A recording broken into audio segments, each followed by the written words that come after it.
ரீசெண்டாக என்னென்னவோ நடந்துக்கிட்டு இருக்கு. அது என்னன்னு சொல்கிறேன். நம்ம சேனலுக்கு நீங்கள் புதுசாக வந்தீங்கன்னா நம்ம சேனலில் event, sports event, motivation, technology புதுசாக என்னென்ன அப்டேட் கிடைக்குதோ அது எல்லாமே நம்ம சேனலில் பார்த்தா தினமும் அப்லோட் பண்ணிக்கிட்டு இருக்கோம். நம்ம சேனலை நீங்கள் சப்ஸ்கிரைப் பண்ணி வச்சுட்டு வீடியோக்கு லைக்கை கொடுத்துட்டு ஷேர் பண்ணி வச்சுங்க.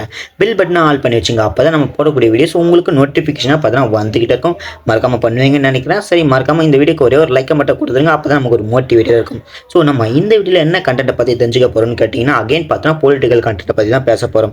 ஸோ ரீசெண்டாக பார்த்தீங்கன்னா கம்யூனிஸ்ட் கட்சிகள் பார்த்தீங்கன்னா அகைன் டிவிக்கு கூட ஜாயின் பண்ணியிருக்காங்க.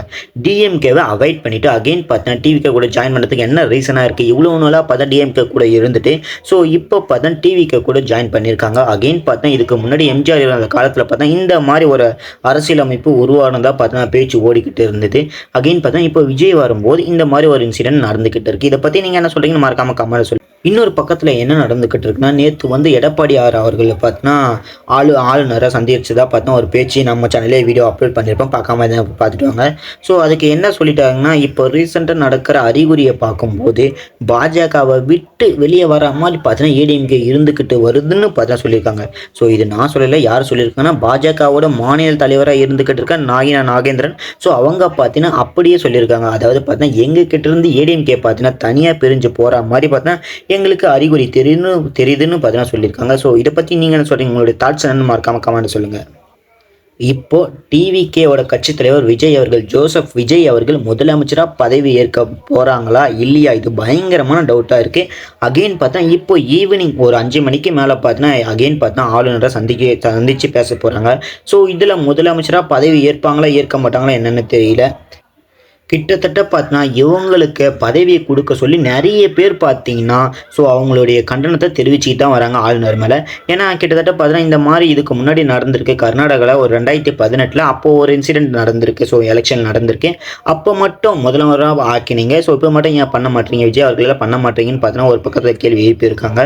ஸோ இதுக்கு எந்த பதிலுமே சொல்லாமல் 118 தொகுதிகள் எடுத்துகிட்டு வந்தால் மட்டும்தான் நீங்கள் முதல்வராக ஆக முடியும்னு பார்த்தீங்கன்னா ரொம்பவுமே ஸ்ட்ரிக்டாக பார்த்தீங்கன்னா சொல்லி முடிச்சிருக்கு. இப்போது விசிகே ஓகே சொல்லிட்டா பார்த்தீங்கன்னா பாமக சைடு, அதாவது ஏடிஎம்கே சைடு விஜய் அதாவது டிவிகே கட்சி சைடு பேச போக மாட்டாங்கன்னு பார்த்தீங்கன்னா ஒரு முடிவில் இருக்காங்க.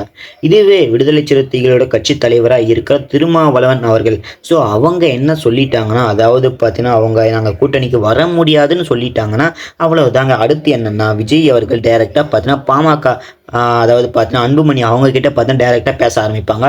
ஸோ அவங்க பார்த்தா நிறைய நிபந்தனை வைக்கிறதுக்கு வாய்ப்பு இருக்குன்னு பார்த்தா ஒரு சில பேர் பார்த்தா பேசிக்கிட்டு வராங்க. ஸோ அவங்களுடைய மனைவி இப்போ தான் ஜெயிச்சிருக்காங்க.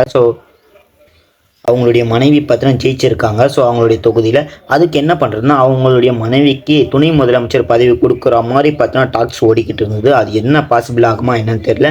ஆனால் இந்திய கம்யூனிஸ்ட் கட்சிகள் பார்த்தா எங்களுக்கு எந்த ஒரு நிபந்தனையும் இல்லாமல் பார்த்தா நாங்கள் ஜாயின் பண்ணிக்கிறோன்னு பார்த்தா சொல்லி முடிச்சிருக்காங்க. இவங்களை பற்றி நீங்கள் என்ன சொல்கிறீங்க? ஆக்சுவலாக விஜய் அவர்கள் முதலமைச்சர் ஆவாத இருக்கிறதும் ஸோ ஒரு பக்கத்தில் இருந்தால், ஆனால் இன்னைக்குள்ளவே முதலமைச்சர் ஆணும்னு நினச்சாக்கா விடுதலை சிறுத்தை கட்சி அவங்களுடைய தலைவராக இருக்கிற தொல் திருமாவளவன் ஸோ அவங்களால மட்டும்தான் முடியும்னு நான் நினைக்கிறேன். அவங்க கொடுக்க போகிற 2 சீட்டு அவ்வளோ இம்பார்ட்டண்ட்டான ஒரு விஷயம்.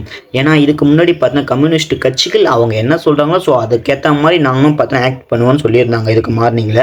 ஆனால் இப்போ அவங்க பார்த்தீங்கன்னா வீடியோ கால் பண்ணி அவங்களுடைய கட்சி மெம்பர்ஸ் கிட்ட எல்லாருக்கிட்டையும் பார்த்தா பேசி முடிச்சுட்டு ஸோ இதை அவங்க என்ன சொல்லியிருக்காங்க, நான் மட்டும் முடிவெடுக்க போகிற விஷயம் கிடையாது. ஸோ இது எல்லாமே முடிவெடுக்க போகிற விஷயம்னு பார்த்தா சொல்லியிருப்பாங்க. ஸோ இதுக்கு அவங்க என்ன சொல்கிறாங்க அது எல்லாமே டிசைட் பண்ணிவிட்டு வீடியோ காலில் ஈவினிங் மீட்டிங் இருக்குன்னு சொல்லியிருக்காங்க. ஸோ இந்த ஈவினிங் மீட்டிங் எல்லாம் முடிச்சுட்டு மார்னிங்கில் பார்த்தா சீக்கிரமாக சொல்லிடணும்னு பார்த்தா சொல்லியிருக்காங்க. ஸோ இது எந்த அளவில் உண்மைன்னு தெரியல. இதை பற்றி நீங்கள் சொல்லி மறக்காமல் சொல்லிட்டு வீடியோக்கு பிடிச்சா லைக்கை கொடுத்துட்டு ஷேர் பண்ணிட்டு சப்ஸ்கிரைப் பண்ணிச்சிங்க. இதில் உங்களுக்கு பிடிச்ச பார்ட் என்னென்னு மறக்காமல் கமெண்ட் சொல்லுங்கள். இந்த என்ன டாபிக் உங்களுக்கு பிடிச்சிருக்குன்னு அதையும் கமெண்ட்டில் சொல்லுங்கள். அதாவது என்ன ரீசெண்டாக உங்களுக்கு எந்த டாக்ஸை பற்றி தெரிஞ்சுக்கணும்னு ஆசைப்பட்டாலும் மறக்காமல் கமெண்ட் சொல்லுங்கள். அதை பற்றி நான் உங்களுக்கு டீட்டெயிலாக எலபரேட்டாக சொல்ல ஆரம்பிக்கிறேன்.